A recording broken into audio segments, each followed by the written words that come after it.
Estos niños son demasiado ruidosos. Necesito un tiempo para mí. Tú puedes quedarte con ellos. Eso fue exactamente lo que me dijo Leticia antes de cerrar su maleta color vino tinto, tomar su pasaporte y subirse a un avión rumbo a Europa. Un mes entero, con sus amigas, mientras yo me quedaba solo con 3 hijos pequeños en casa. Y cuando ella finalmente volvió, bronceada, descansada, sonriendo como si nada hubiera pasado, lo que encontró la hizo quedarse paralizada en la puerta y murmurar con la voz quebrada: no, no, esto no puede estar pasando. Pero sí estaba pasando. Y todo había comenzado mucho antes de ese momento. Tengo 44 años. Llevo 11 años casado con Leticia. Tenemos 3 hijos: Sofía, que tiene 8 años y ya entiende demasiado para su edad; Mateo, que tiene 6 y todavía llora cuando tiene pesadillas; y el pequeño Bruno, que apenas cumplió 3 años y todavía no comprende bien por qué mamá no estaba en su cumpleaños. Sí, Leticia tampoco estuvo en el cumpleaños de su hijo menor. Estaba en algún café de París publicando fotos con filtro en sus redes sociales mientras yo le cantaba feliz cumpleaños a Bruno con una voz que intentaba no quebrarse.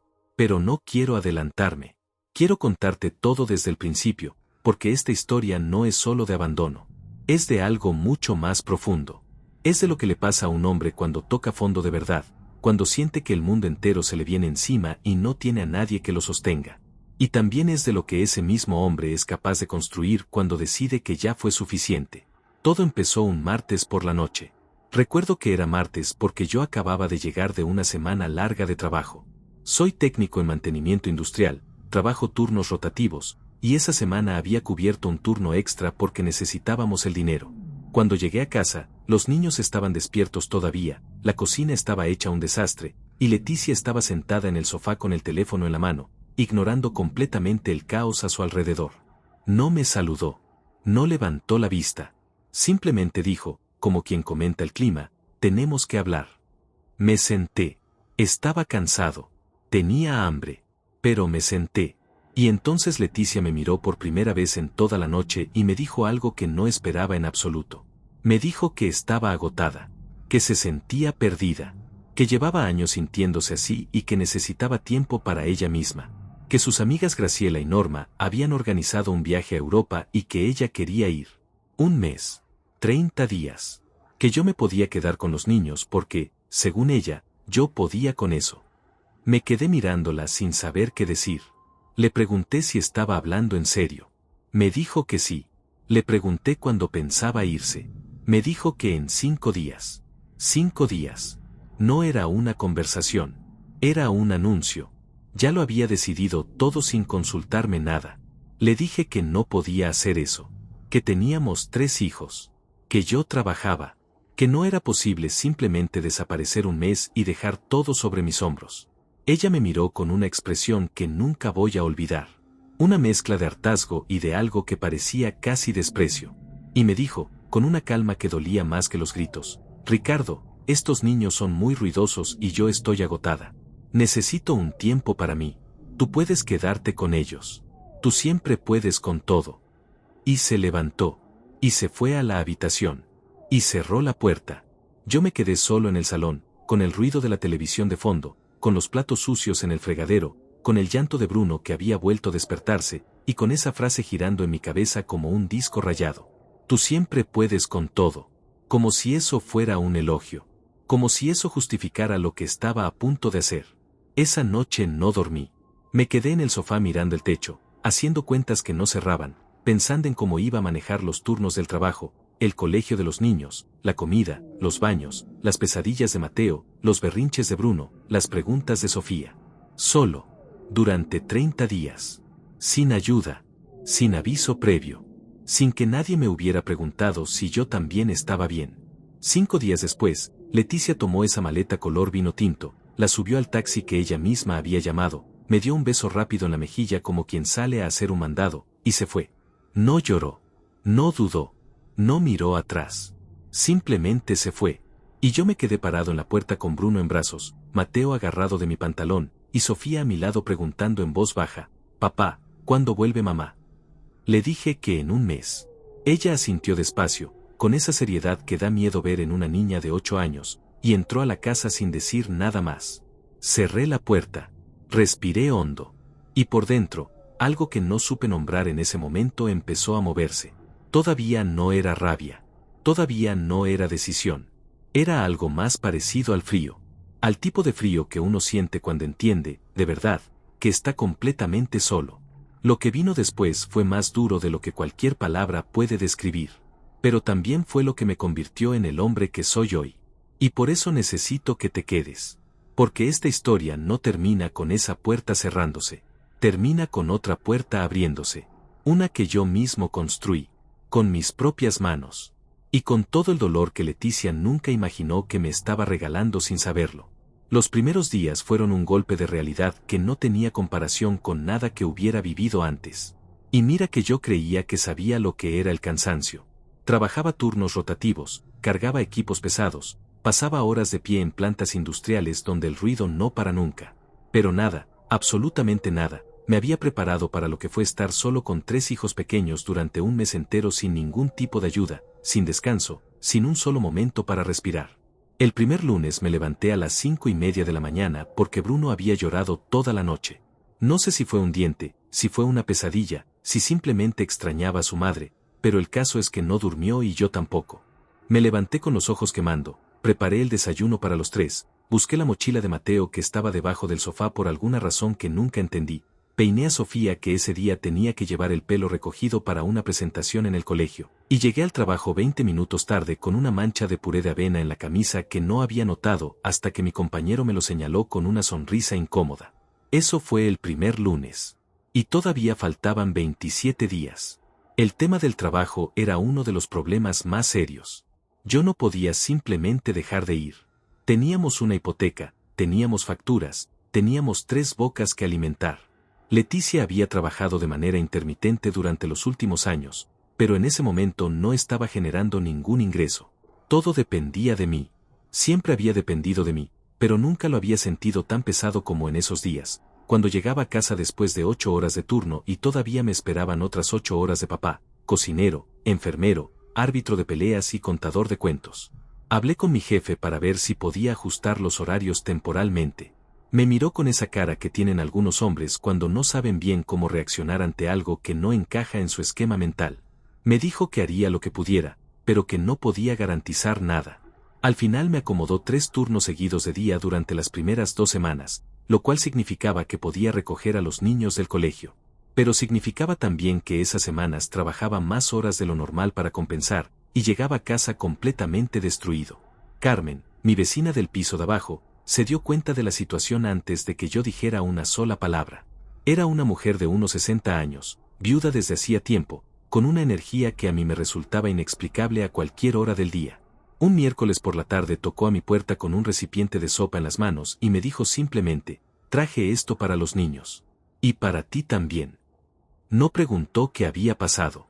No hizo comentarios. Solo dejó la sopa, revolvió el pelo de Bruno que estaba asomado detrás de mis piernas, y se fue. Eso fue todo. Y sin embargo fue exactamente lo que necesitaba en ese momento. No lástima. No preguntas. Solo sopa. Pero los momentos difíciles no esperaban turno ni pedían permiso. Una noche, casi al final de la primera semana, Mateo se despertó llorando a las 2 de la mañana. Fui a su cuarto, me senté en el borde de su cama, le pregunté qué pasaba. Me miró con esos ojos grandes que tiene y me dijo, soñé que mamá no volvía. Le dije que no era verdad, que mamá volvía en unos días, que estaba bien.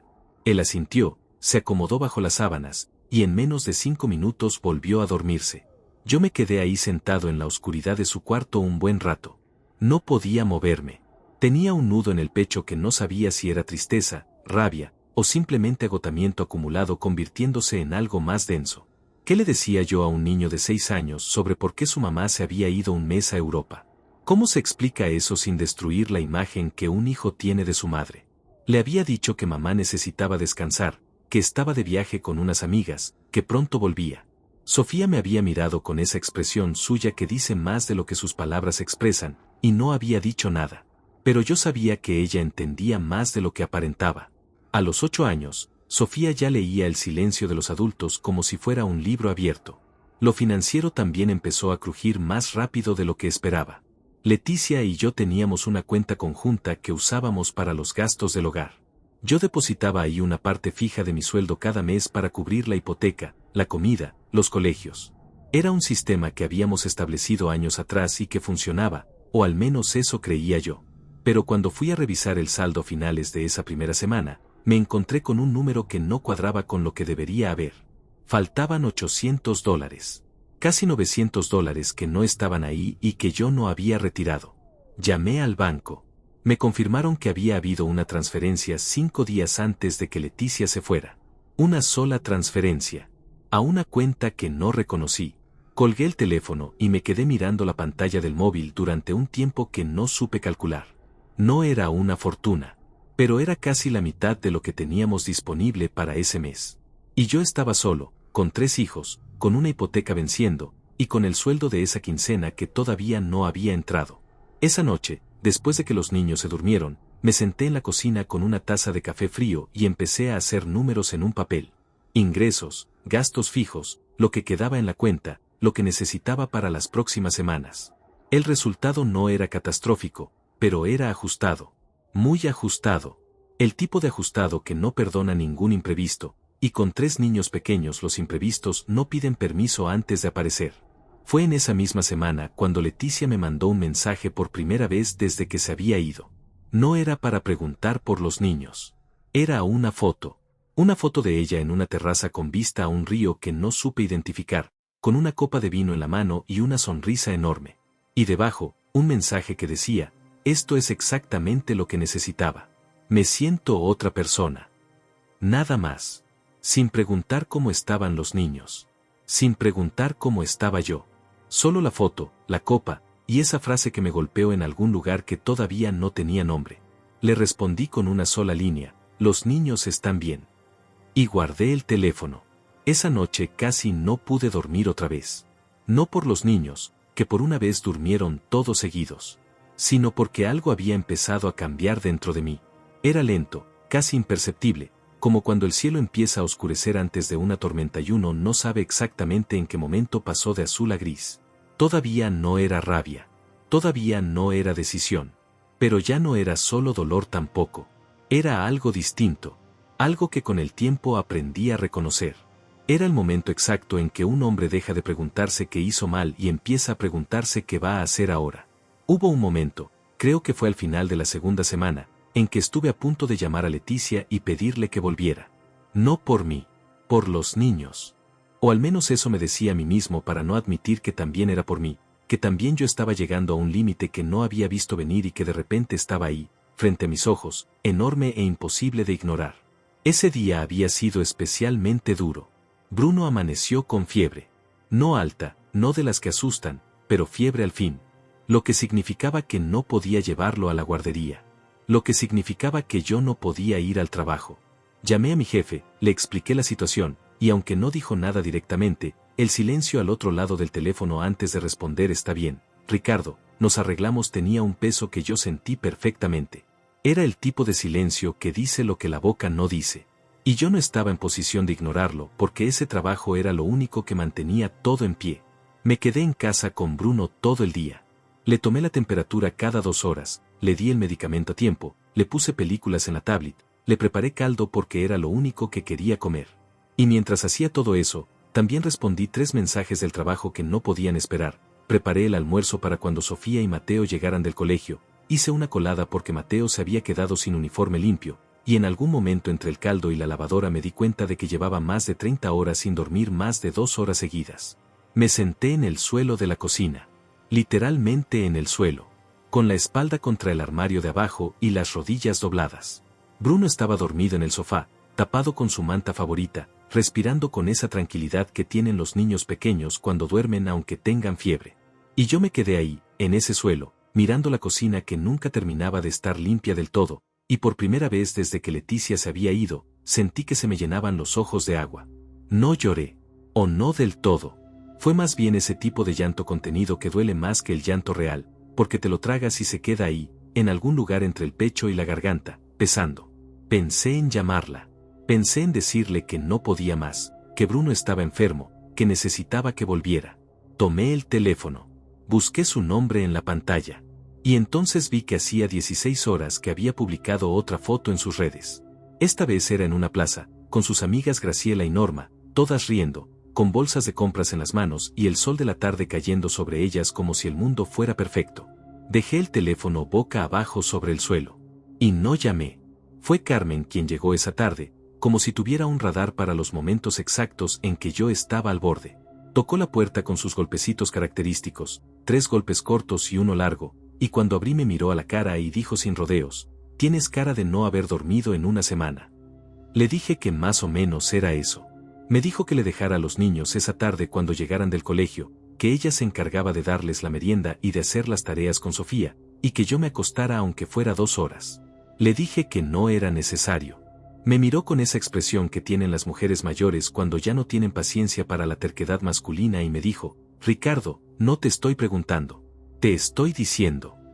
Y no supe qué responder a eso, entonces simplemente asentí. Dormí 3 horas seguidas esa tarde. 3 horas que fueron como agua en el desierto. Cuando me desperté, la casa estaba en silencio, Bruno seguía dormido, y desde el piso de abajo podía escuchar la voz de Carmen leyéndole algo a Mateo con esa cadencia pausada que ella tenía para todo. Me quedé un momento tumbado, mirando el techo de la habitación, y sentí algo que no había sentido en días. No era alegría. No era alivio completo. Era simplemente la sensación de ser humano otra vez. Esa noche, después de cenar, después de bañar a los 3, después de la historia de buenas noches y de revisar 2 veces que Bruno no tuviera más fiebre, me senté en la cocina con Carmen, que había subido a traer un poco de fruta y se había quedado un rato. Le conté más de lo que había planeado contar. Le conté lo de la cuenta bancaria. Le conté lo de la transferencia. Le conté que Leticia no había preguntado por los niños en más de 10 días. Carmen me escuchó sin interrumpir, con esa capacidad que tienen algunas personas para hacer silencio sin que se sienta vacío. Cuando terminé, tomó su taza de té entre las manos y me dijo algo que se me quedó grabado de una manera que todavía hoy no sé explicar del todo. Me dijo: «Ricardo, el problema no es que ella se haya ido. El problema es que tú llevas mucho tiempo siendo el único que se queda». No respondí nada en ese momento, pero esa frase se instaló en algún lugar de mi cabeza y no se movió de ahí. Fue 2 días después cuando llamé a mi hermano Rafael. No nos hablábamos con mucha frecuencia, no por ningún conflicto en particular, sino por esa distancia que se va instalando entre los adultos cuando cada uno tiene su vida y sus obligaciones. Rafael vivía a 3 horas en coche, tenía su propio negocio, 2 hijos mayores que los míos. Cuando le conté lo que estaba pasando, se quedó en silencio un momento y luego me dijo: «¿Y tú qué vas a hacer?». Le dije que no sabía, que estaba tratando de llegar al final del mes, que cuando Leticia volviera hablaríamos y veríamos cómo seguíamos. Rafael hizo una pausa larga. Y entonces me dijo algo que me incomodó profundamente en ese momento y que sin embargo fue exactamente lo que necesitaba escuchar. Me dijo: «Ricardo, tú llevas 11 años arreglando lo que ella rompe. ¿Cuándo vas a dejar de hacer eso?». Le dije que no era tan simple, que había niños, que había una familia, que no podía tomar decisiones impulsivas basadas en un mes difícil. Me dijo: «No te estoy hablando de un mes difícil. Te estoy hablando de 11 años. Y tú lo sabes». Colgué esa llamada sintiéndome extrañamente agitado. No enojado con Rafael, sino con algo más difuso, más interno. Esa incomodidad que aparece cuando alguien dice en voz alta algo que tú llevas mucho tiempo pensando en silencio y que habías decidido no mirar de frente porque mirarla de frente significaba tener que hacer algo al respecto. Esa noche volví a revisar los movimientos de la cuenta bancaria. Esta vez con más calma, con más detalle. Y lo que encontré fue peor de lo que pensaba. No había sido una sola transferencia. Había sido un patrón. Durante los últimos 4 meses, cada 2 o 3 semanas, habían salido cantidades pequeñas de esa cuenta. $20 aquí, 40 allá, 80 en otro momento. Cantidades que por separado no llamaban la atención, pero que sumadas en esos 4 meses representaban casi $2,000 que yo no había visto salir porque nunca había revisado con ese nivel de detalle. Siempre había confiado. Siempre había asumido que todo estaba bien porque no había razón para pensar lo contrario. Me levanté de la silla, fui a la ventana, miré la calle vacía de madrugada. $2,000. Más los 800 de la transferencia grande. Casi $3,000 en total que habían salido de esa cuenta sin que yo supiera nada. Sin que nadie me dijera nada. Mientras yo hacía turnos extra para que el dinero alcanzara, alguien estaba sacando dinero del otro lado sin decirme nada. Volví a la silla. Abrí una hoja en blanco en el teléfono. Y empecé a anotar fechas, cantidades, movimientos. No sabía todavía para qué. No tenía ningún plan concreto en ese momento. Solo sabía que esos números existían, que eran reales, y que no podía seguir actuando como si no los hubiera visto. Algo había cambiado esa noche. No de manera dramática. No con ninguna declaración interior ni con ninguna decisión tomada en voz alta, sino de esa manera silenciosa y definitiva en que cambian las cosas importantes. Como cuando una grieta pequeña aparece en una pared y uno sabe, sin que nadie se lo diga, que esa pared ya no va a volver a ser la misma. Guardé el teléfono. Apagué la luz de la cocina. Fui a revisar a los niños, uno por uno, como hacía todas las noches. Sofía dormía con el libro que estaba leyendo todavía abierto sobre la almohada. Mateo tenía un pie fuera de las sábanas, como siempre. Bruno respiraba tranquilo, la fiebre completamente bajada. Los miré a los tres. Y por primera vez en esas 2 semanas, no sentí solo agotamiento. Sentí algo más parecido a una determinación que todavía no tenía forma, pero que ya estaba ahí, moviéndose despacio en algún lugar dentro de mí, buscando la manera de salir. La tercera semana empezó con un silencio diferente. No el silencio del agotamiento, no el silencio del que no tiene fuerzas ni para quejarse. Era otro tipo de silencio. El de alguien que está pensando. El de alguien que está ordenando piezas en su cabeza con una calma que él mismo no termina de reconocer como propia. Leticia había mandado exactamente 4 mensajes en 20 días. 4. Yo los tenía guardados, no porque los quisiera releer, sino porque algo me decía que debía guardarlos. El primero era la foto de la terraza con la copa de vino. El segundo era un mensaje corto que decía espero que todo esté bien por allá, como quien manda un saludo a un conocido lejano. El tercero era una foto de un museo, sin texto. Y el cuarto, enviado 3 días antes, era simplemente un emoji. Un corazón. Rojo. Sin palabras. Como si eso fuera suficiente para cubrir 3 semanas de ausencia, 3 semanas de niños solos, 3 semanas de un padre haciendo equilibrio sobre una cuerda que se iba adelgazando cada día. Yo había respondido todos con mensajes cortos sobre los niños. Bruno ya no tiene fiebre. Sofía sacó buena nota en el examen. Mateo pregunta cuándo vuelves. Nada más. Sin reproches. Sin preguntas. Sin mostrar nada de lo que estaba construyéndose por dentro. Fue un martes de esa tercera semana cuando tomé una decisión que en ese momento me pareció pequeña y que con el tiempo entendí que había sido una de las más importantes de mi vida. Fui al banco. En persona. Pedí un estado de cuenta detallado de los últimos 12 meses de la cuenta conjunta. No de los últimos 4, como había revisado desde el teléfono. De los últimos 12. El empleado me miró con una expresión neutral, tecleó algo en su computadora, y me entregó varias hojas impresas sin hacer ninguna pregunta. Me senté en un banco de la plaza que estaba a media cuadra y empecé a leer. Página por página. Línea por línea. Y lo que encontré en esas hojas fue como recibir un cubo de agua helada en la cara. No porque hubiera algo que no pudiera explicarse, sino porque todo podía explicarse perfectamente, y esa explicación era mucho peor que la incertidumbre. En 12 meses habían salido de esa cuenta, en transferencias pequeñas y regulares, un total de $4,300 que yo no había autorizado, que no correspondían a ningún gasto del hogar, y que seguían un patrón demasiado consistente para ser casualidad. Siempre montos pequeños. Siempre en días en que yo tenía turno de noche o turno largo. Siempre a la misma cuenta de destino que yo no reconocía. Doblé las hojas con cuidado. Las metí en el bolsillo interior de mi chaqueta. Me levanté del banco de la plaza y caminé de vuelta al carro sin prisa, con esa calma extraña que a veces aparece cuando la mente ya procesó algo que el corazón todavía no terminó de digerir. No llamé a nadie. No mandé ningún mensaje. Simplemente manejé de vuelta a casa, preparé el almuerzo, recogí a los niños, ayudé con las tareas, bañé a Bruno, puse una lavadora, y actué exactamente igual que todos los días anteriores. Pero por dentro, algo había cristalizado. Esa misma noche, cuando los niños estaban dormidos, saqué las hojas del bolsillo y las guardé en una carpeta de cartón que tenía en el cajón del escritorio, junto con las capturas de pantalla que había tomado desde el teléfono las noches anteriores, junto con los mensajes de Leticia guardados en el móvil. Todo ordenado, todo fechado, todo en su lugar. No sabía todavía exactamente para qué iba a necesitar eso, pero lo sabía de la misma manera en que uno sabe que va a llover antes de que aparezca una sola nube. por algo que se siente en el aire, por algo que el cuerpo entiende antes que la cabeza. Fue Rafael quien me habló de Marco. Lo llamé a los 2 días, no para contarle nada nuevo, sino porque necesitaba escuchar una voz familiar que no fuera la de un niño de 6 años preguntándome si podía comer cereal de cena. Rafael me escuchó, me preguntó cómo iban las cosas, y cuando le mencioné lo de los movimientos bancarios, lo de los $4,300 en 12 meses, hubo una pausa larga al otro lado de la línea. Después me dijo, Ricardo, necesitas hablar con Marco. Le pregunté quién era Marco. Me dijo que era un abogado que había llevado el divorcio de un amigo suyo, que era serio, discreto, y que sabía exactamente de qué hablaba cuando se trataba de este tipo de situaciones. Le dije que yo no estaba hablando de divorcio. Me respondió con una pregunta, ¿y de qué estás hablando entonces?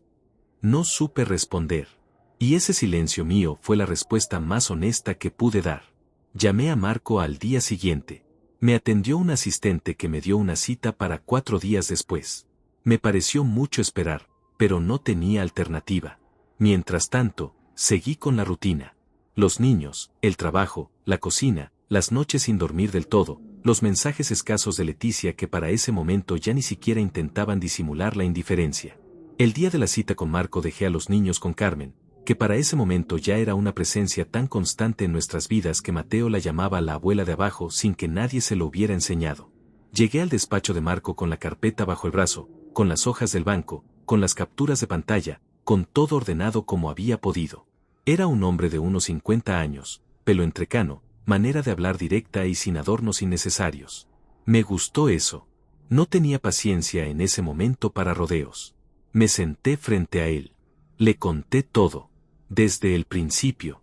La maleta color vino tinto, el anuncio de 5 días, los niños solos, la fiebre de Bruno, los mensajes con la copa de vino, los $4,300, el patrón de las transferencias, la cuenta que no reconocía. Marco tomó notas en un blog sin interrumpirme. Cuando terminé, me miró y me preguntó si tenía todo eso documentado. Le empujé la carpeta sobre el escritorio. La abrió. Revisó las hojas en silencio durante varios minutos. Luego la cerró, juntó las manos sobre el escritorio, y me dijo con esa calma profesional que tienen los abogados cuando ya han visto suficiente para formarse una opinión clara. Ricardo, lo que usted tiene aquí es suficiente para iniciar un proceso. Abandono del hogar, sustracción de fondos comunes, negligencia parental documentada. Esto no es poca cosa. Le dije que no había tomado ninguna decisión todavía. Que Leticia volvía en menos de 2 semanas y que quizás había una conversación que tener antes de cualquier otra cosa. Marco asintió. Dijo que eso era completamente válido, que era mi decisión y que él la respetaba. Pero me dijo algo más antes de que me levantara de esa silla. Me dijo, le recomiendo que siga documentando. Cada día que pase de aquí a cuando ella vuelva. Mensajes, fechas, situaciones con los niños, cualquier cosa relevante. No porque vaya a necesitarlo con certeza, sino porque es mejor tenerlo y no usarlo que necesitarlo y no tenerlo. Salí de ese despacho con la carpeta bajo el brazo y con algo que no había sentido en semanas. No era tranquilidad exactamente. Era más parecido al control. A la sensación de que yo no era simplemente alguien a quien las cosas le pasaban. Era alguien que podía decidir qué hacer con lo que le pasaba. Esa tarde, de vuelta en casa, mientras Bruno dormía la siesta y Sofía leía en su cuarto y Mateo construía algo incomprensible con sus bloques de colores en el suelo del salón, me senté en la cocina y abrí un documento nuevo en el teléfono. Empecé a escribir. Fechas. Situaciones. Conversaciones que recordaba. La noche del anuncio. Los 5 días de preparación. La mañana de la partida. Cada mensaje recibido con su fecha y hora. La fiebre de Bruno y el día que no pude ir al trabajo. Las noches de Mateo llorando. Las preguntas de Sofía que yo respondía como podía. Todo, con detalle, con calma, sin dramatismo. No era un diario. Era un registro. Y había una diferencia importante entre las dos cosas. Esa noche, Carmen subió con un poco de bizcocho que había hecho y nos sentamos un rato en la cocina mientras los niños dormían. Me preguntó cómo estaba. Le dije que mejor. Me miró con esa manera suya de mirar que parece radiografiar lo que uno no dice, y asintió despacio, como si esa respuesta le confirmara algo que ya sabía. Me dijo, cuando una persona empieza a estar mejor en silencio, generalmente es porque está construyendo algo. No le respondí nada, pero sonreí. Y fue la primera sonrisa real que había tenido en casi 3 semanas. No la sonrisa forzada que ponía delante de los niños para que no notaran el peso que cargaba. Una sonrisa real. Pequeña, casi imperceptible, pero real. Faltaban 11 días para que Leticia volviera. Y yo ya no era el mismo hombre que se había quedado parado en la puerta viéndola irse. Todavía no sabía exactamente en qué me había convertido. Pero lo estaba descubriendo. Despacio, en silencio, con una carpeta de cartón llena de fechas y números, y con la certeza tranquila de que esta vez no iba a dejar que las cosas simplemente me pasaran. Esta vez iba a decidir yo. Los últimos días antes de que Leticia volviera fueron los más extraños de todo ese mes. Extraños porque por fuera todo seguía igual. La misma rutina, los mismos horarios, los mismos desayunos apresurados y las mismas noches largas. Pero por dentro algo había cambiado de manera tan profunda y tan silenciosa que a veces me sorprendía a mí mismo mirando las cosas como si las viera por primera vez. La cocina, la hipoteca, los nombres en la cuenta bancaria, el contrato de matrimonio que había firmado 11 años atrás sin leer cada cláusula con el cuidado con que debería haberlo leído. Había vuelto a hablar con Marco 2 veces más por teléfono esa semana. No para tomar decisiones todavía, sino para entender exactamente qué opciones tenía y cuáles eran sus implicaciones reales. Marco era el tipo de abogado que no infla las expectativas ni las reduce artificialmente. Te dice lo que hay. Sin adornos. Sin dramatismo. Me explicó cómo funcionaba el proceso de custodia en casos donde había abandono documentado del hogar. Me explicó qué peso legal tenían los registros bancarios que yo había recopilado. Me explicó que el hecho de que yo hubiera sido el cuidador principal durante ese mes, con pruebas concretas de ello, era un elemento relevante en cualquier proceso de custodia. No le dije que iba a iniciar el proceso. Todavía no lo sabía con certeza. Pero sí le dije que quería estar preparado. Y él me dijo que eso era exactamente lo más inteligente que podía hacer. Seguí documentando cada día. Me había vuelto metódico de una manera que yo mismo no reconocía como mía, porque siempre había sido más del tipo que confía en la memoria y en la buena fe que del tipo que anota y archiva. Pero algo en mí había entendido que la buena fe sin respaldo es solo ingenuidad con buena presentación. Así que anotaba. Fechas, situaciones, conversaciones con los niños, cualquier mensaje de Leticia, cualquier detalle que pudiera ser relevante. El documento en el teléfono ya tenía varias páginas. Lo de las redes sociales de Leticia fue algo que no busqué activamente pero que tampoco pude ignorar. Sus publicaciones eran públicas, siempre lo habían sido, y en ese mes había publicado con una frecuencia que contrastaba de manera casi obscena con la frecuencia con que había preguntado por sus propios hijos. Conté las publicaciones una noche, no sé bien por qué lo hice, y el resultado fue que en 30 días había publicado 27 fotos y 11 historias en sus redes. 54 interacciones públicas con el mundo exterior. Y exactamente 4 mensajes a la familia que había dejado atrás. Guardé capturas de todo. Fechadas. Ordenadas. Faltaban 5 días para su regreso cuando ocurrió algo que no esperaba y que terminó de cerrar algo que yo llevaba semanas intentando dejar abierto por si acaso. Sofía me preguntó una noche, mientras yo le trenzaba el pelo antes de dormir, si papá y mamá se iban a separar. Me quedé quieto un segundo. Le pregunté por qué lo preguntaba. Me dijo que había escuchado a Carmen hablar por teléfono en el pasillo y que había entendido algo, aunque no estaba segura de qué exactamente. Me senté frente a ella en el borde de la cama. La miré a los ojos. Y le dije la verdad, o la versión de la verdad que una niña de 8 años puede y debe escuchar. Le dije que papá y mamá estaban pasando un momento difícil. Que eso a veces pasaba entre los adultos. Que lo más importante que ella tenía que saber era que tanto mamá como yo la queríamos a ella, a Mateo y a Bruno por encima de cualquier otra cosa, y que eso nunca iba a cambiar sin importar lo que pasara. Sofía me miró en silencio durante unos segundos. Luego me dijo, pero tú no te vas a ir, ¿verdad, papá? Tú siempre estás. Tú siempre estás. Me costó no quebrarme ahí mismo. Le dije que sí, que yo siempre estaba, que eso no iba a cambiar. La arropé, le di un beso en la frente, apagué la luz y salí al pasillo. Me apoyé contra la pared un momento con los ojos cerrados. Esa frase de Sofía, tan simple y tan devastadora al mismo tiempo, me confirmó algo que yo ya sabía pero que de alguna manera necesitaba escuchar dicho por ella. Que los niños ya habían procesado la situación a su manera. Que ya habían tomado nota de quién estaba y quién no estaba. Que la memoria de un niño no perdona ni olvida, aunque sonría y siga jugando y parezca que todo está bien. Los últimos 3 días antes del regreso de Leticia los usé con una concentración que me sorprendió a mí mismo. Revisé todo el material que había recopilado durante el mes. Lo organicé en orden cronológico. Hice una copia física en papel de los documentos más importantes y los guardé en un lugar separado de la carpeta original. Hablé con Marco una vez más para informarle de la fecha de regreso y para preguntarle cuál era el paso siguiente si yo decidía proceder. Me dijo que cuando estuviera listo, con una llamada era suficiente para poner todo en movimiento. También hice algo que quizás parezca pequeño, pero que para mí fue significativo. Fui al supermercado, compré comida para una semana completa, limpié la casa de arriba abajo, lavé y doblé toda la ropa de los niños, y la dejé todo en orden. No lo hice para Leticia. Lo hice para mí. Para demostrarme a mí mismo que durante ese mes había mantenido todo funcionando, que esos 3 niños habían comido bien, habían dormido en sábanas limpias, habían ido al colegio con sus mochilas preparadas y sus uniformes planchados. Que yo había cumplido con todo lo que un padre y una madre juntos deberían cubrir, y lo había hecho solo, sin quejarse públicamente, sin desmoronarse, sin abandonar nada ni a nadie. Esa casa ordenada era mi evidencia más silenciosa y más poderosa. La noche anterior al regreso de Leticia casi no dormí, pero no por angustia. Era otra cosa.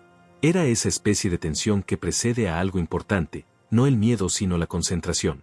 Como antes de una prueba para la que uno ha estudiado lo suficiente y sabe que está listo pero el cuerpo igual lo registra con adrenalina.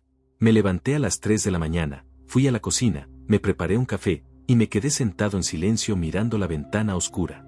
Pensé en los 11 años de matrimonio. No con nostalgia, sino con esa claridad fría que a veces da la distancia. Pensé en cuántas veces había cedido cuando no debía. En cuántas conversaciones había evitado para no generar conflicto. En cuántas decisiones había tomado solo porque Leticia simplemente no estaba disponible emocionalmente para tomarlas juntos. En cuántas veces me había dicho a mí mismo que las cosas mejorarían, que era una racha difícil, que todos los matrimonios tenían sus momentos complicados. Y pensé en mis hijos. En Sofía diciendo tú siempre estás. En Mateo soñando que mamá no volvía. En Bruno soplando las velitas de su 3er cumpleaños sin que su madre estuviera ahí para verlo. No sentí rabia en ese momento, lo cual me sorprendió, porque había esperado sentir rabia. Sentí algo más parecido a la claridad, a la certeza tranquila de quien ha tomado una decisión y ha hecho las paces con ella antes de ejecutarla. Volví a la cama. Dormí 4 horas seguidas. Me levanté antes de que los niños se despertaran, preparé el desayuno, los llevé al colegio, y al volver a casa me senté en la cocina a esperar. El vuelo de Leticia llegaba a las 2 de la tarde. Calculé que estaría en casa aproximadamente a las 4, dependiendo del equipaje y del tráfico. A las 4:12 escuché la llave en la cerradura. Estaba sentado en la mesa de la cocina con una taza de café delante y el teléfono boca abajo sobre la mesa. Escuché cómo la puerta se abría. Escuché el sonido de la maleta, esa maleta color vino tinto, arrastrándose por el suelo del pasillo. Y luego escuché sus pasos acercándose hacia la cocina. Leticia apareció en el marco de la puerta, bronceada, descansada, con el pelo recogido de esa manera que tenía cuando estaba de buen humor, sonriendo. Y entonces me miró a mí, miró la cocina, miró la casa, y algo en su expresión cambió. Primero fue confusión. Luego fue algo que no supe identificar del todo en ese primer segundo. Caminó hacia el salón, miró hacia los cuartos, volvió a la cocina. Y me miró otra vez. Le pregunté qué pasaba. Me dijo, con una voz que había perdido toda la seguridad con que había entrado, ¿dónde están los niños? Le dije que estaban en el colegio, que los recogía a las 5. Hubo un silencio. Ella seguía mirando la casa con esa expresión que yo todavía no terminaba de descifrar. Y entonces dijo algo que confirmó exactamente lo que yo había sospechado sin querer admitirlo durante todo ese mes. Dijo, casi en voz baja, casi para ella misma, pensé que ibas a estar destruido. No respondí de inmediato. La dejé estar con esa frase en el aire entre los dos. Luego tomé un sorbo de café, la miré a los ojos con la calma que había construido durante 30 días de insomnio y de decisiones silenciosas, y le dije, siéntate, Leticia. Tenemos que hablar. Ella se sentó, y por la manera en que lo hizo, despacio, sin la seguridad habitual, con los ojos recorriendo la cocina como buscando algo que no encontraba, supe que ella también lo sentía. Que algo había cambiado. que el hombre que tenía enfrente no era el mismo que había dejado parado en la puerta un mes atrás. Y tenía razón. No lo era. Leticia se sentó frente a mí con esa expresión que yo había aprendido a leer en 11 años de matrimonio. Era la expresión de alguien que llega esperando un escenario y encuentra otro completamente distinto. Había llegado preparada para algo. Para los reproches, quizás. Para el caos. Para un hombre desbordado que le dijera cuánto había sufrido y cuánto la necesitaba. Eso era lo que esperaba encontrar. Lo vi en su cara desde el primer segundo. Y lo que encontró en cambio fue silencio. Orden. Y a mí, sentado con un café, mirándola sin ninguna urgencia. Se quitó la chaqueta. La colgó en la silla de al lado. Y me dijo, con un tono que intentaba sonar casual pero que tenía algo forzado en los bordes, la casa está muy ordenada. Le dije que sí. Me preguntó cómo habían estado los niños. Le dije que bien. Que Bruno había tenido fiebre una semana pero que ya estaba perfectamente. Que Sofía había sacado la mejor nota de su clase en el examen de matemáticas. Que Mateo había perdido un diente y que el ratoncito había tenido que aparecer un martes por la noche porque no había podido esperar al fin de semana. Leticia asintió despacio. Había algo en su mirada que oscilaba entre el alivio y una incomodidad que no sabía bien cómo manejar. El alivio era porque los niños estaban bien. La incomodidad era porque los niños estaban bien sin ella. Y esa diferencia, aunque nadie la dijera en voz alta, llenó la cocina de una manera que los dos sentimos perfectamente. Me preguntó cómo había manejado el trabajo. Le expliqué lo de los turnos. Lo de los ajustes. Lo de los días que había tenido que quedarme en casa cuando Bruno estaba enfermo. Se lo conté con calma, sin tono de reproche, con el mismo tono con que le hubiera contado cualquier otro asunto logístico. Y mientras hablaba, vi cómo ella procesaba cada cosa que yo decía con una expresión que iba cambiando muy despacio. Como quien empieza a entender algo que preferiría no entender. Hubo un momento de silencio entre los dos. Luego ella extendió la mano sobre la mesa, en un gesto que yo conocía bien, ese gesto que usaba cuando quería suavizar algo o cuando buscaba restablecer una conexión que sentía frágil. Me dijo, Ricardo, sé que fue difícil, pero yo necesitaba ese tiempo. De verdad lo necesitaba. Estaba al límite. La miré. No aparté la mano, pero tampoco respondí al gesto. Solo la miré. Y le pregunté, con una voz completamente tranquila, sin agresividad, sin sarcasmo, ¿cuántas veces preguntaste por los niños en ese mes, Leticia? Se quedó quieta. Le dije que no era una pregunta retórica, que era una pregunta real y que quería una respuesta real. Ella apartó la mano despacio. Miró la mesa. Dijo que había mandado mensajes. Le dije que sí, que había mandado 4 mensajes en 30 días. Que en esos 4 mensajes no había una sola pregunta directa sobre cómo estaban los niños. Que el primero era una foto de ella con una copa de vino. Que el último era un corazón rojo sin ninguna palabra. Leticia abrió la boca. La cerró. Volvió a abrirla. Me dijo que yo estaba siendo injusto. Que ella había necesitado desconectarse de verdad para poder recuperarse. Que si hubiera estado pendiente del teléfono todo el tiempo no habría servido de nada el viaje. Le pregunté si desconectarse de verdad incluía publicar 27 fotos en sus redes sociales en 30 días. El silencio que siguió fue de otro tipo. Más denso. Más incómodo. Le dije que no lo decía para atacarla. Que lo decía porque había una diferencia muy concreta entre necesitar descanso y elegir estar presente para el mundo exterior mientras se elige no estar presente para los propios hijos. Y que esa diferencia importaba.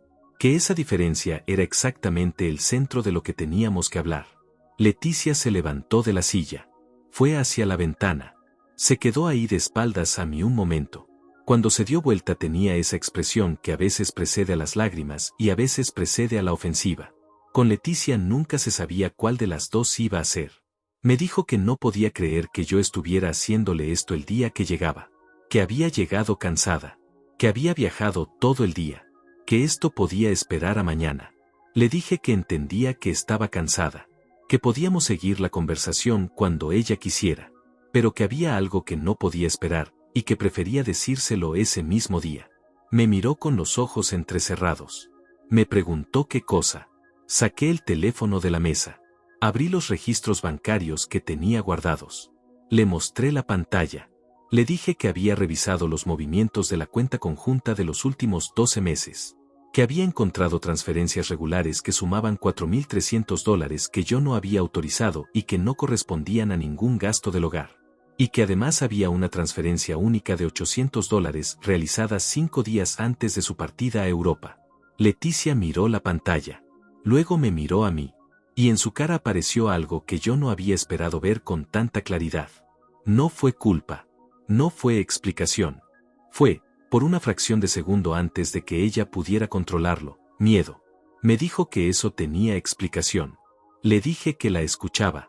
Me dijo que había habido gastos que no me había comentado porque no quería que nos peleáramos. Cosas para la casa, para los niños, algunas cosas personales. Que los montos eran pequeños y que no había pensado que fuera necesario consultarme cada vez. Le dije que los montos pequeños sumados en 12 meses eran $4.300. Que ese no era un monto pequeño. Que era casi 2 meses de los gastos fijos de la casa. Y le pregunté, de nuevo con la misma calma, si podía decirme a qué cuenta específica habían ido esas transferencias, porque no era una cuenta que yo reconociera. Esta vez el silencio duró más. Leticia se sentó de nuevo. Se frotó la frente con los dedos. Y me dijo que era una cuenta personal suya que yo no conocía. Que había abierto esa cuenta hacía un tiempo para manejar sus gastos propios con más independencia. Le dije que entendía la idea de tener independencia financiera. Que eso me parecía completamente razonable en un matrimonio. Pero que la independencia financiera no incluía transferir dinero de una cuenta conjunta, que era dinero de los dos, hacia una cuenta personal propia sin decirle nada al otro. Que eso tenía un nombre que ninguno de los dos necesitaba que yo dijera en voz alta. Leticia se puso de pie otra vez. Su voz había cambiado de tono. Ahora tenía ese filo que yo conocía bien, el que aparecía cuando ella sentía que estaba perdiendo terreno en una discusión y no sabía cómo recuperarlo de otra manera que no fuera elevar la temperatura. Me dijo que no podía creer que yo le estuviera acusando de robarle después de todo lo que ella había aguantado en ese matrimonio. Que yo nunca estaba presente. Que siempre era el trabajo, los turnos, el cansancio. Que ella había tenido que cargar sola con todo durante años y que nadie le había reconocido nada. La dejé hablar. No la interrumpí. No levanté la voz. Esperé a que terminara. Y cuando terminó, le dije con la misma calma con que había empezado esa conversación. Leticia, tienes razón en que el matrimonio tuvo problemas. Y tienes razón en que los dos contribuimos a esos problemas. Eso no lo voy a negar. Pero hay una diferencia entre tener problemas en un matrimonio y tomar dinero sin consentimiento, y hay una diferencia entre necesitar un descanso y desaparecer un mes dejando a 3 niños solos con su padre sin dar la cara ni una sola vez en 30 días. Se quedó mirándome. Le dije que había hablado con un abogado. El color de su cara cambió de una manera que yo no había visto antes. No fue el enojo de antes. Fue otra cosa. Fue ese instante en que una persona entiende que la conversación que está teniendo no es la conversación que había creído que era. Que no estaba en una discusión de pareja. Que estaba en algo con consecuencias reales y documentadas. Me preguntó qué había dicho el abogado. Le dije que eso lo sabría en su momento. Que por ahora lo importante era que los niños iban a llegar en menos de 1 hora y que quería que cuando llegaran, los dos estuviéramos en condiciones de recibirlos con normalidad. Que ellos no tenían que cargar con esto. Que eso era lo único que en ese momento no era negociable. Leticia me miró durante un tiempo largo. Y entonces dijo, casi en un susurro, con una voz que por primera vez en toda esa conversación sonó genuinamente afectada. No. No. Esto no puede estar pasando. Le dije, con toda la calma del mundo, ya está pasando, Leticia. Lleva pasando desde mucho antes de que tú te fueras. Me levanté. Fui hacia el pasillo. Me puse los zapatos. Y salí a buscar a mis hijos al colegio. Los mismos 3 hijos que habían pasado un mes entero sin que su madre preguntara si habían comido bien, si habían dormido bien, si habían soñado cosas malas o cosas buenas. Los mismos 3 hijos que me habían enseñado, sin proponérselo, que el amor no es lo que uno dice que siente. Es lo que uno hace cuando nadie está mirando. Y yo había estado haciendo. Cada día. En silencio. Sin que nadie me lo pidiera. Sin que nadie me lo reconociera. Sin necesitar que nadie me lo reconociera. Eso también era nuevo. Y era, de todas las cosas que había aprendido ese mes, quizás la más importante. Los días que siguieron al regreso de Leticia fueron los más tensos que había vivido dentro de esas paredes. No porque hubiera gritos. No porque hubiera escenas dramáticas delante de los niños, sino precisamente por lo contrario, por el silencio, por esa cortesía forzada que se instala entre dos personas cuando ambas saben que algo se rompió y ninguna está lista todavía para recoger los pedazos en público. Leticia había retomado su lugar en la casa con una cautela que yo no le había visto antes. Se levantaba temprano, preparaba el desayuno, llevaba a los niños al colegio. Cosas que antes hacía con desgana o directamente no hacía. Ahora las hacía con una especie de diligencia que tenía algo de demostración, como si cada acción fuera un argumento silencioso en una discusión que todavía no habíamos terminado de tener. Yo la dejaba. No le decía nada. No le agradecía ni le cuestionaba. Simplemente observaba. Los niños notaron el cambio, cada uno a su manera. Bruno era demasiado pequeño para procesar la tensión, pero la sentía en el cuerpo, como sienten los niños pequeños todo lo que los adultos no dicen. Se ponía más pegajoso, quería que lo cargaran más de lo habitual, se despertaba de noche con más frecuencia. Mateo estaba callado de una manera que no era su modo natural. Él era el más expresivo de los tres, el que siempre tenía algo que contar, el que llegaba del colegio con historias que se atropellaban unas a otras.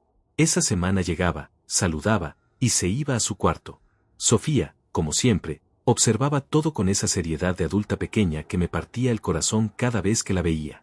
Una tarde me preguntó en voz baja, mientras yo cortaba verduras en la cocina, si mamá se iba a volver a ir. Le dije que no, que mamá estaba en casa. Ella asintió y no preguntó nada más.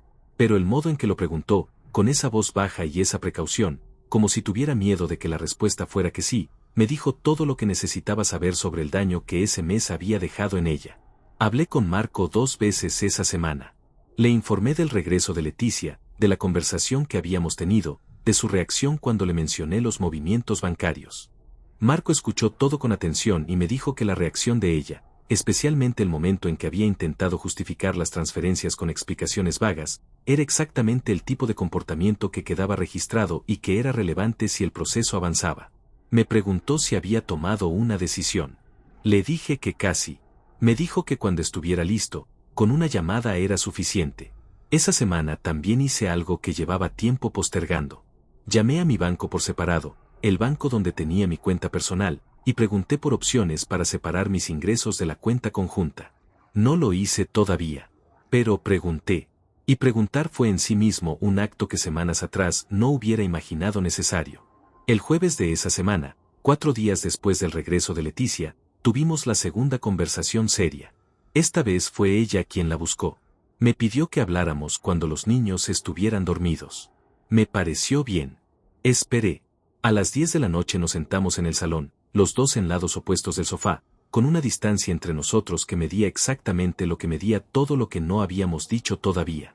Leticia empezó diciendo que había estado pensando mucho, que entendía que yo estaba herido y que tenía razones para estarlo, que lo del dinero había sido un error de su parte, que no había sido transparente y que lo reconocía, que el viaje había sido una decisión egoísta y que también lo reconocía.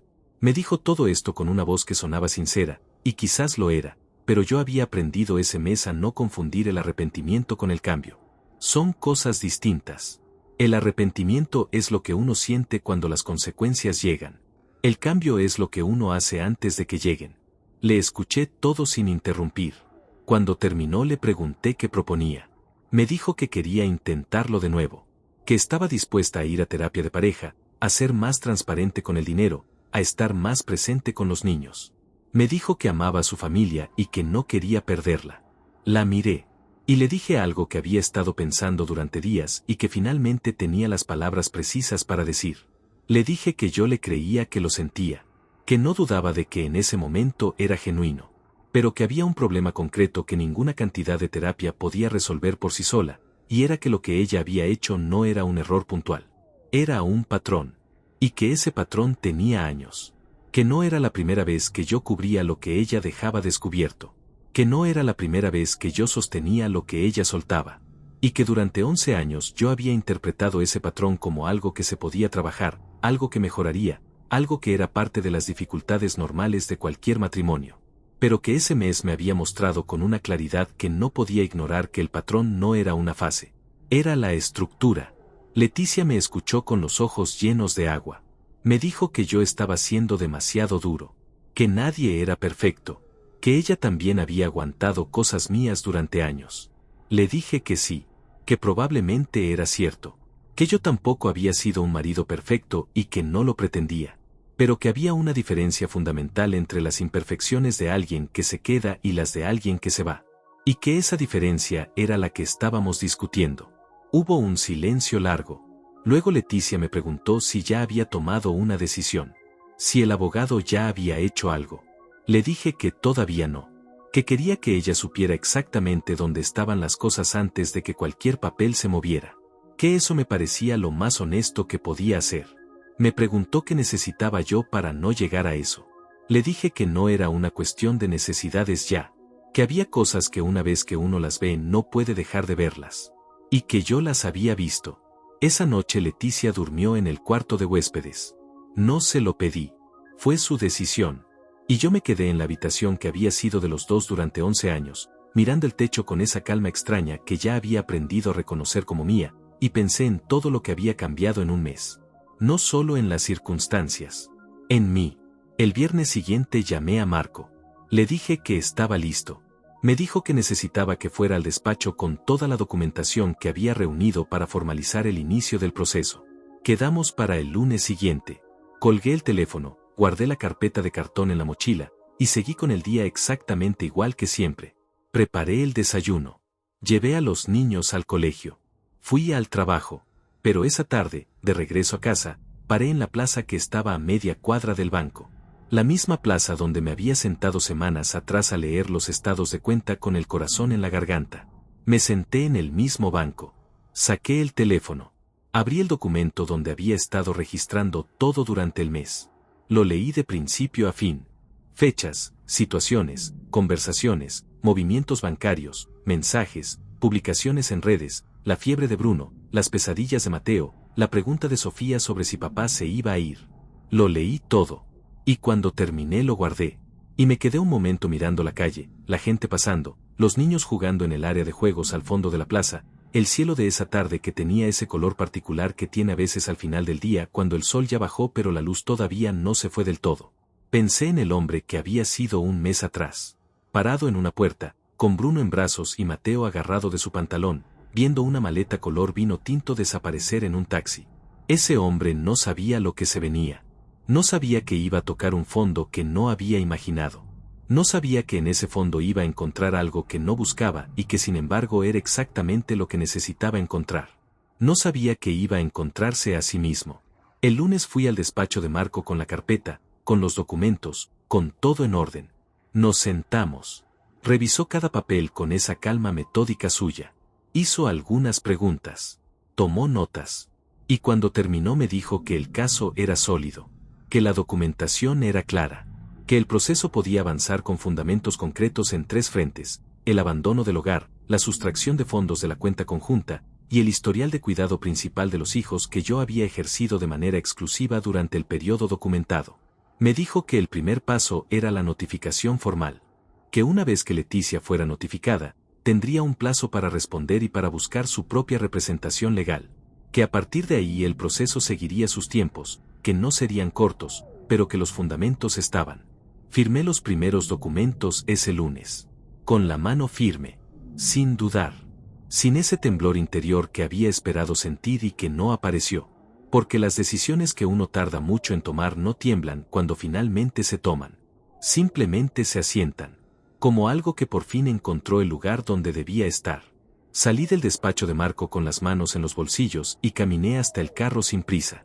El proceso había comenzado. No había vuelta atrás. Y por primera vez en mucho tiempo, no querer volver atrás no se sentía como una pérdida. Se sentía como el principio de algo. Los meses que siguieron fueron los más largos y los más extraños de mi vida. No por el dramatismo, sino por exactamente lo contrario. Por la manera en que la vida ordinaria continúa moviéndose alrededor de algo extraordinario. Los niños seguían yendo al colegio. Yo seguía yendo al trabajo. La lavadora seguía llenándose y vaciándose. Bruno seguía perdiendo los calcetines en lugares imposibles de explicar. Y en medio de todo eso, en paralelo y en silencio, Un proceso legal avanzaba con sus propios tiempos, sus propios papeles, sus propias audiencias programadas con semanas de anticipación en un calendario que no tenía en cuenta el ritmo emocional de nadie. Leticia había contratado a su propio abogado 2 semanas después de recibir la notificación formal. No supe cómo había reaccionado en el momento exacto en que le llegó el papel, porque yo no estaba en casa cuando sucedió. Estaba en el trabajo. Cuando llegué esa tarde, ella estaba sentada en el salón con el documento en la mano y una expresión que mezclaba la incredulidad con algo más parecido al miedo genuino. No dijo nada cuando entré. Yo tampoco. Los niños estaban en sus cuartos. La casa tenía ese silencio particular de los momentos en que todo está a punto de cambiar de forma definitiva y todos lo saben aunque nadie lo diga. Esa noche me preguntó si podíamos hablar. Le dije que cualquier comunicación sobre el proceso debía pasar por los abogados. Que eso no lo decía por frialdad, sino porque era lo más ordenado y lo más justo para los dos. Ella me miró con una expresión que no supe leer del todo. Luego asintió y se fue a su cuarto. Durante las semanas siguientes establecimos una convivencia que era funcional y absolutamente artificial al mismo tiempo. 2 adultos compartiendo un espacio por el bien de 3 niños, moviéndose alrededor del otro con una cortesía cuidadosa que costaba más energía que cualquier discusión abierta. Nos turnábamos las mañanas, coordinábamos los recogidos del colegio por mensaje de texto, decidíamos el menú de la semana con la misma neutralidad con que 2 compañeros de trabajo deciden dónde pedir el almuerzo. Era civil. Era ordenado. Y era, en su manera particular, absolutamente devastador para los dos aunque ninguno lo dijera. Marco me fue informando del avance del proceso con regularidad. El abogado de Leticia había respondido con una estrategia que Marco describió como predecible pero que había que tomar en serio. Básicamente intentaban reencuadrar la narrativa. Argumentaban que el viaje había sido una decisión acordada entre los dos, lo cual era falso y yo podía demostrarlo con los mensajes. Argumentaban que las transferencias bancarias correspondían a gastos del hogar, lo cual tampoco se sostenía con los registros que yo tenía. Y argumentaban que Leticia había sido la cuidadora principal de los hijos durante la mayor parte del matrimonio, lo cual era parcialmente cierto para los años anteriores, pero que el registro del último mes contradecía de manera directa y documentada. Marco me explicó que en estos procesos la narrativa importaba tanto como los hechos, y que por eso la documentación que yo había reunido durante ese mes era tan valiosa. No era solo un registro de lo que había pasado. Era la historia contada con fechas, con números, con mensajes guardados, con estados de cuenta impresos. Era una historia que no dependía de la memoria de nadie ni de la versión de nadie. Existía en papel. Y lo que existe en papel tiene un peso que las palabras solas no tienen. Fue durante esos meses cuando empecé a entender algo sobre mí mismo que no había entendido antes. Durante 11 años yo había operado bajo la convicción, nunca examinada pero siempre presente, de que ser el que se queda era una obligación. Era lo que hacía un hombre responsable. Era lo correcto. Y esa convicción me había llevado a absorber cosas que no debería haber absorbido, a ceder en lugares donde no debería haber cedido, a interpretar el agotamiento de sostener todo como una virtud en lugar de como una señal. Lo que ese mes me había enseñado, y lo que esos meses de proceso me estaban confirmando, era que quedarse no es una virtud cuando lo que uno está sosteniendo es un desequilibrio que la otra persona ni siquiera reconoce como tal. Que la responsabilidad tiene un límite. Que ese límite no es egoísmo. Es dignidad. Rafael me llamaba cada semana. A veces hablábamos mucho, a veces solo eran 10 minutos, pero esa constancia de su parte fue algo que agradecí más de lo que le dije en ese momento. Carmen seguía siendo Carmen, siempre con algo cocinado, siempre con esa manera suya de aparecer exactamente cuando hacía falta. Una tarde, mientras tomábamos café en mi cocina, me dijo algo que guardé con el mismo cuidado con que había guardado los estados de cuenta. Me dijo que los hombres que de verdad cambian no son los que hacen grandes gestos. Son los que empiezan a hacer preguntas distintas. Me quedé pensando en eso mucho tiempo después. La audiencia estaba programada para un martes de octubre. Habían pasado casi 4 meses desde el regreso de Leticia. 4 meses en que el mundo exterior no había notado nada especial, en que los niños habían seguido creciendo y preguntando cosas y perdiendo dientes y teniendo pesadillas y dibujando cosas incomprensibles con crayones de colores. 4 meses en que yo había seguido trabajando, cocinando, firmando autorizaciones del colegio, leyendo cuentos de buenas noches, siendo lo que siempre había sido pero con una diferencia que nadie veía desde fuera y que yo sentía en cada decisión que tomaba. La semana antes de la audiencia casi no dormí bien. No por miedo. Era otra cosa. Era esa tensión sostenida de quien ha preparado algo durante mucho tiempo y sabe que el momento de presentarlo está cerca. Revisé la documentación con Marco una última vez. Todo estaba en orden. Los estados de cuenta, las capturas de mensajes, el registro diario que yo había llevado durante el mes, las fechas de los turnos de trabajo que coincidían con los días en que yo había sido el único cuidador disponible, el historial médico de Bruno durante la semana de fiebre, incluso los mensajes del colegio de Sofía, agradeciendo la participación activa del padre durante ese periodo. Todo. Marco me dijo que entrara a esa sala con la misma calma con que habíamos trabajado todo el proceso. Que no era el momento de emociones. Era el momento de hechos. Que los hechos hablaban solos si uno los presentaba con claridad. El martes de octubre llegó con un cielo gris y una temperatura que había bajado de golpe como suele pasar a principios de otoño. Me levanté temprano. Preparé el desayuno para los niños. Los llevé al colegio. Les di un beso a cada uno sin decirles nada especial, sin que notaran que ese día era distinto. Luego fui a casa, me cambié, tomé la carpeta, y manejé hasta el edificio donde estaba programada la audiencia. Llegué 10 minutos antes. Marco ya estaba ahí, con su maletín y su expresión de siempre, esa que no cambia dependiendo de si las cosas van bien o mal porque él ha aprendido que mostrar demasiado en esos pasillos no ayuda a nadie. Me dijo que estaba todo listo. Asentí. Entramos a la sala. Leticia ya estaba ahí con su abogado. La vi desde el otro lado de la sala antes de que ella me viera a mí. Estaba pálida. Tenía las manos juntas sobre la mesa con esa rigidez que da el nerviosismo cuando uno intenta disimularlo. Me miró cuando me acerqué. Yo la miré de vuelta. Sin hostilidad. Sin triunfo. Solo la miré, como se mira a alguien con quien uno compartió 11 años de vida y a quien ya no reconoce del todo, o quizás reconoce demasiado. La audiencia comenzó con las formalidades de rigor. El juez leyó el expediente. Escuchó al abogado de Leticia primero. Su estrategia en la sala fue la misma que Marco había anticipado. Pintaron a Leticia como una madre que había tomado un descanso necesario después de años de carga desproporcionada. Hablaron de sus años de dedicación al hogar. Hablaron del estrés acumulado. Hablaron de que el viaje había sido consensuado entre los dos. Escuché todo sin moverme, sin cambiar la expresión. Tomé algunas notas en el papel que tenía delante, más por tener las manos ocupadas que porque las necesitara. Luego habló Marco.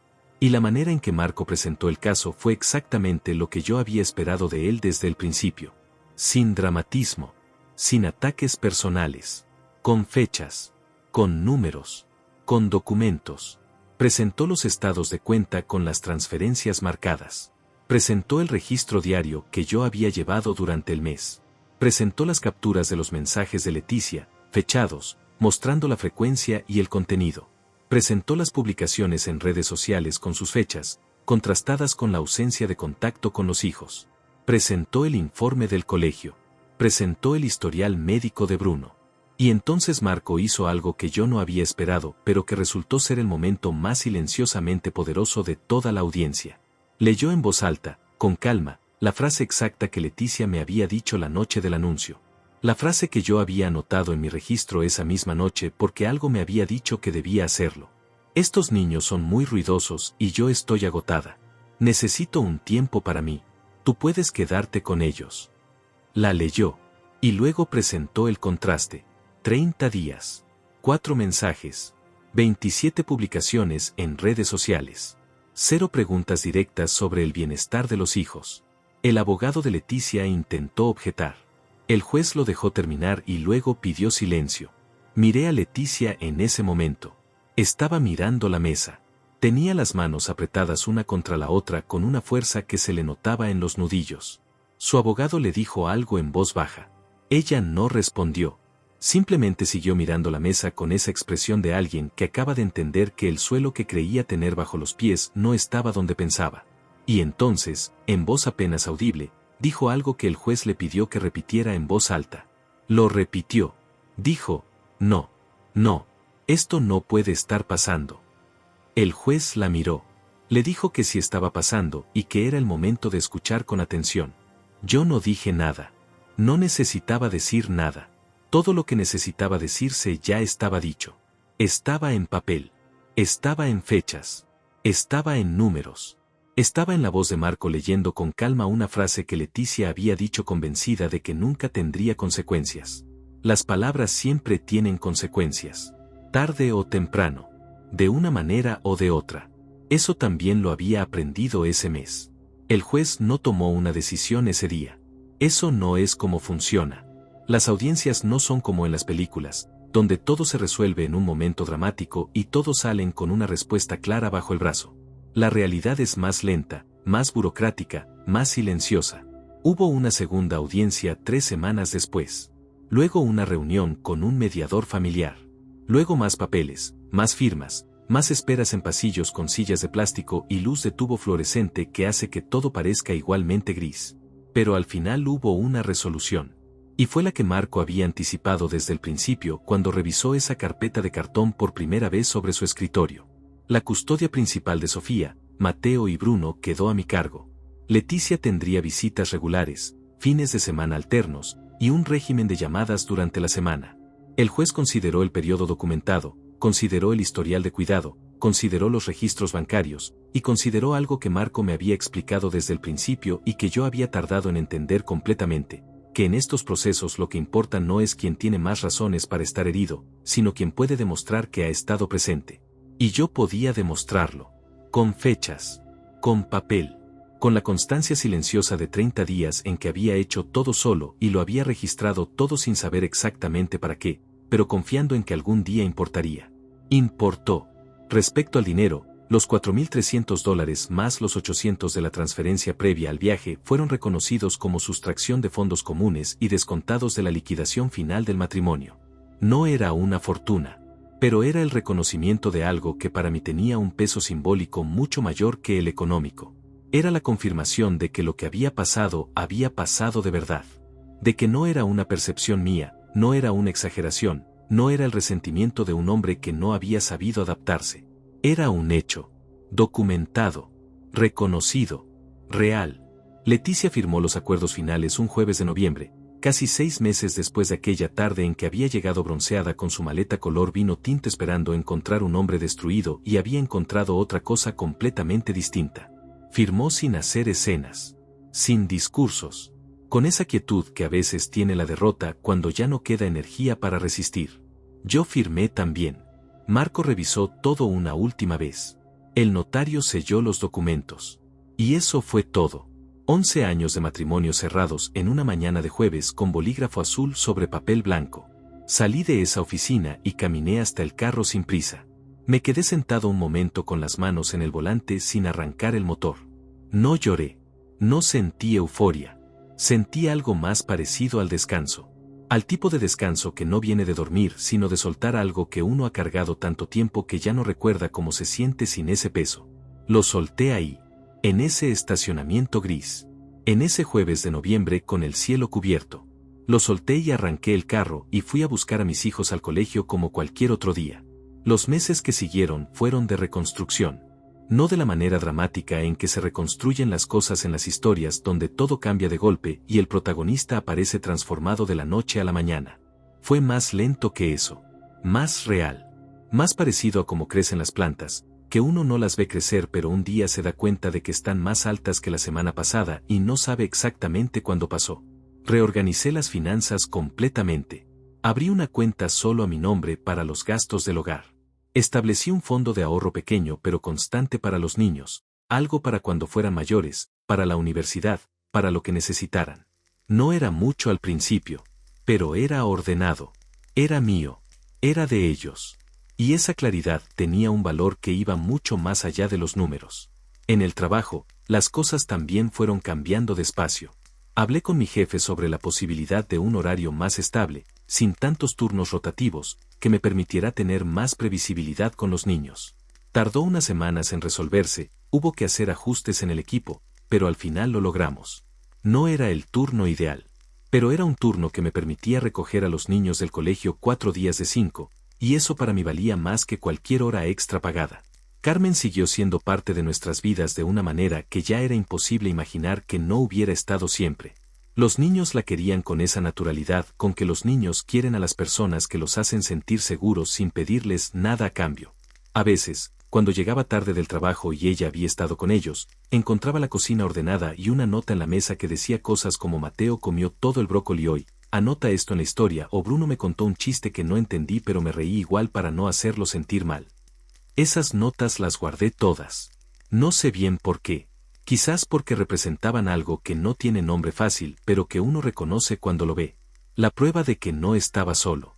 De que nunca había estado tan solo como había creído en esos primeros días.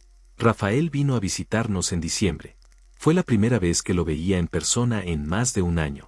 Llegó un viernes por la tarde con los brazos llenos de cosas para los niños y con esa manera suya de entrar a un espacio como si siempre hubiera estado ahí. Esa noche, cuando los niños se durmieron, nos sentamos en la cocina con una cerveza cada uno y estuvimos un rato en silencio antes de que ninguno dijera nada. Luego Rafael me miró y me dijo, «Estás diferente». Le pregunté si era bueno o malo. Me dijo, «Es real.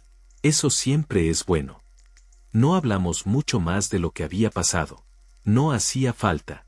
Era de esas conversaciones donde el silencio dice más que las palabras y los dos lo saben y ninguno necesita llenarlo con nada.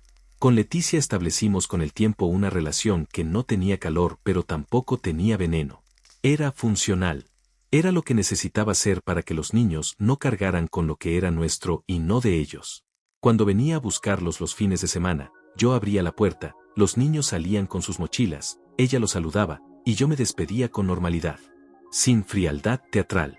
Sin calidez forzada. Con la neutralidad de dos personas que han llegado a un acuerdo sobre cómo coexistir por el bien de algo más importante que cualquiera de los dos. Hubo una tarde, creo que fue en febrero, en que Leticia se quedó un momento en la puerta después de dejar a los niños de vuelta. Los niños ya habían entrado corriendo. Ella se quedó parada en el umbral con algo que quería decir y que le costaba encontrar. Finalmente me dijo, en voz baja, mirando un punto entre mis ojos y el suelo, lo que hice estuvo mal. No solo el viaje. Todo. Lo sé. La miré. Y le dije, sí. Estuvo mal. Y tú puedes hacer algo distinto a partir de ahora con ellos. Eso es lo que importa. Ella asintió. Y se fue. Y yo cerré la puerta y me quedé un momento en el pasillo respirando despacio. No fue un momento de triunfo. No fue un momento de perdón completo tampoco, porque el perdón completo es un proceso largo y no siempre lineal y yo todavía estaba en algún punto intermedio de ese camino. Fue simplemente un momento humano. De dos personas que se habían hecho daño y que estaban intentando, cada uno a su manera y a su ritmo, no seguir haciéndoselo. La vida siguió, como siempre hace, con su mezcla de días ordinarios y momentos que de repente tienen un peso que uno no esperaba. Bruno cumplió 4 años en primavera y esta vez yo puse las velitas, encendí las velitas, canté el cumpleaños, y cuando él sopló con esa seriedad total que tienen los niños pequeños cuando soplan las velitas como si fuera la tarea más importante del mundo, me di cuenta de que estaba sonriendo de una manera que no tenía nada de forzado. Era una sonrisa real. De las que salen solas cuando uno está exactamente donde necesita estar. Sofía, en una de esas conversaciones que tiene a veces con una madurez que todavía me sorprende, me preguntó un día si yo era feliz. Me tomó un momento responder. No porque no supiera la respuesta, sino porque quería dársela bien. Le dije que sí, que no era la felicidad ruidosa de las películas, sino algo más tranquilo y más sólido. Que era la felicidad de alguien que ha pasado por algo difícil y ha salido del otro lado sabiendo cosas que antes no sabía. Ella me miró con esa expresión suya y dijo, eso suena mejor que la otra. Y siguió con lo que estaba haciendo. Tenía razón. Sonaba mejor. Y era mejor. No voy a decir que todo fue fácil después. No lo fue. Hubo noches difíciles, hubo momentos de duda, hubo días en que el cansancio de hacer todo solo pesaba de una manera que ninguna claridad mental puede aliviar del todo. Pero había una diferencia fundamental entre ese cansancio y el cansancio de antes. El de antes tenía desesperanza. El de ahora tenía propósito. Y esa diferencia lo cambia todo. Hoy, cuando pienso en ese martes de la maleta color vino tinto, en esa frase que Leticia dijo sin voltear a verme, en esos 30 días que creí que me iban a quebrar y que en cambio me construyeron de una manera que yo no había pedido pero que necesitaba, no siento rabia. Tampoco siento nostalgia. Siento algo más parecido a la gratitud extraña que a veces uno siente por las cosas difíciles cuando ya están suficientemente lejos como para verlas con perspectiva. Porque hubo un momento, sentada en el suelo de mi cocina con la espalda contra el armario y los ojos llenos de ese llanto que no llegó a salir, en que yo era un hombre que no sabía si iba a poder con todo lo que tenía encima. Y hubo otro momento, meses después, firmando papeles en una oficina de notario con el cielo cubierto de noviembre afuera, en que era un hombre que sabía exactamente lo que podía y lo que no iba a permitir nunca más. Entre esos dos momentos no hubo magia. No hubo golpe de suerte. No hubo nadie que llegara a rescatarme. Solo hubo un hombre que decidió, en silencio y sin anunciárselo a nadie, que ya era suficiente, que sus hijos merecían a alguien que se quedara, que él merecía ser ese alguien, y que construir eso, aunque costara, aunque doliera, aunque nadie aplaudiera en el proceso, valía cada segundo de trabajo invisible que nadie había visto y que sin embargo había cambiado todo. Eso fue todo. Y fue suficiente.